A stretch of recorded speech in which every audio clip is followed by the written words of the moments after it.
तो दोस्तों, आज की कहानी बहुत ही इंटरेस्टिंग होने वाली है, जहां पर हम आज देखेंगे कि किस तरह से एक 50 साल के बुढ़े को एक 25 साल की हेयर ड्रेसर से प्यार हो जाता है। अब वो बुढ़ा उस लड़की को पाने के लिए क्या क्या करेगा, ये सब हम आज की इस कहानी में देखेंगे।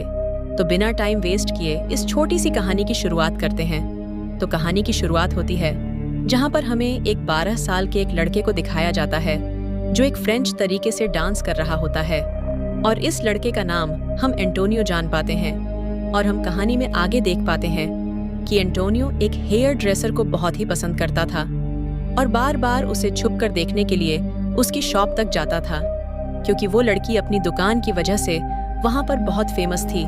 जिसके बाद बहुत सारे लोग उसे देखने के लिए वहां पर मसाज कराने के लिए भी आते थे, और इसी बहाने एंटोनियो भी उस लड़की को लगातार ताड़े रहता था।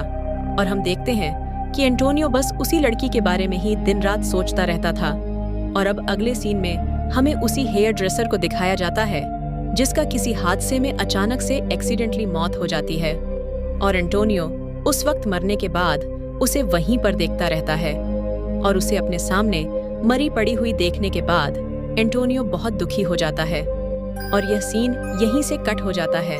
जिसके बाद अब हमें 50 साल के उसी बुढ़े को दिखाया जाता है, और खास बात यह है कि यह कोई और नहीं बल्कि हमारा 12 साल का लड़का एंटोनियो ही है, जो अब 50 साल का हो चुका है। और हम देख पाते हैं कि एंटोनियो को इतना बड़ा सदमा उसी बात का लगा था, और उसकी वजह से वह आज तक कुंवारा ही था, क्योंकि आज तक एंटोनियो उस औरत को भूल नहीं पाया था। और अब इसी टाइम हम देखते हैं कि एंटोनियो के शहर में एक और हेयर ड्रेसर आती है, और वो भी बेहद खूबसूरत थी।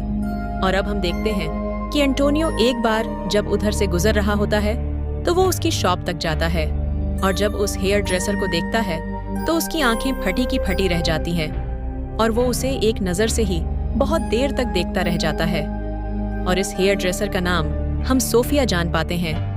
और अब इस लड़की को देखने के बाद एंटोनियो को फिर से अपने बचपन के दिन याद आने लगते हैं, और अब हम देखते हैं कि एंटोनियो को सोफिया से भी ऐसा ही प्यार हो जाता है जैसा उसने बचपन में उस लड़की से किया था, जिसकी वजह से वो बार बार अब सोफिया की शॉप पर आने लगा था, और वह सोफिया के कोमल हाथों से अपने हेयर को केयर करवाता था।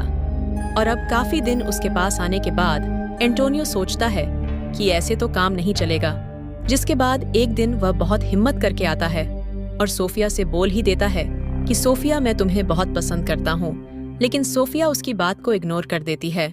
लेकिन इधर एंटोनियो अपने घर पे आकर उसी बात के बारे में सोच रहा था कि कहीं उसने गलत तो नहीं कह दिया।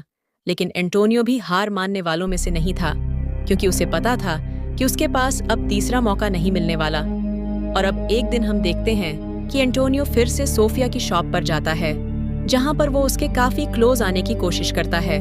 और आज तो वो सोफिया को पेल ही देने वाला था, और वो सोफिया से मिलकर ऐसा ही करता है। वो उसके साथ इंटीमेट भी हो जाता है, और अब यहीं से इसकी लव स्टोरी शुरू हो जाती है। और अब हम देखते हैं कि इन दोनों की लव स्टोरी कुछ दिन में इतनी आगे चली जाती है कि ये दोनों चर्च में जाकर शादी तक कर लेते हैं। और अब ये दोनों शादी करने के बाद एक दूसरे के साथ काफी खुश रहने लगे थे, और अपना जीवन अब एक दूसरे के साथ ही बिताने लगते हैं। और फिर हम देखते हैं कि शादी के लगभग जब 1 साल गुजर जाते हैं, तब भी सोफिया अपनी शॉप को बंद नहीं करती। वो अभी भी अपनी शॉप चलाती है और लोगों के हेयर की केयर करती है, और उसके इस काम में एंटोनियो भी उसकी मदद करता रहता है। और एंटोनियो तो बस इस बात के इंतजार में रहता था कि जल्दी शाम हो जाए और सोफिया शॉप को बंद करें और वो अपना रोमांस चालू करें। और अब कुछ टाइम बाद हम देखते हैं कि जब ये दोनों एक पार्क में घूमने के लिए गए होते हैं, तब इन्हें वहां पर एक बूढ़ा आदमी मिलता है, और वो एंटोनियो से कहता है कि तुम ज्यादा दिन तक सोफिया के साथ नहीं रह सकते, क्योंकि जैसे जैसे तुम्हारी उम्र बढ़ेगी तुम और भी ज्यादा बूढ़े होते चले जाओगे, और इस वजह से तुम सोफिया को खुश नहीं रख पाओगे। और अब उसकी इतनी बात सुनने के बाद ये दोनों अपनी शॉप पर चले आते हैं, और इस वक्त इनकी शॉप के बाहर बहुत जोर की बारिश हो रही होती है, और इसी मौसम में इन दोनों का रोमांस करने का मूड बन जाता है, और ये दोनों सारी रात एक दूसरे के साथ भरपूर रोमांस करते हैं। लेकिन तभी इसी वक्त सोफिया को याद आता है कि वो अपना एक कीमती सामान उसी पार्क में भूल आई है, और तब वो अचानक से उस सामान को लेने के लिए रात में ही पार्क पर निकल पड़ती है और इस वक्त एंटोनियो भी उसे रोकने की बहुत कोशिश करता है क्योंकि बाहर तेज बारिश हो रही थी, लेकिन वह नहीं रुकती और हम देखते हैं कि सोफिया को जिस रास्ते से गुजरना था उस रास्ते पे एक ब्रिज पड़ती थी और जब सोफिया उस ब्रिज से गुजर रही होती है तो तेज बारिश की वजह से उसका पैर फिसल जाता है और वो वहां से फिसलकर सीधा नीचे ब्रिज के डैम में गिर जाती है, जिसकी वजह से उसकी वहीं पर मौत हो जाती है।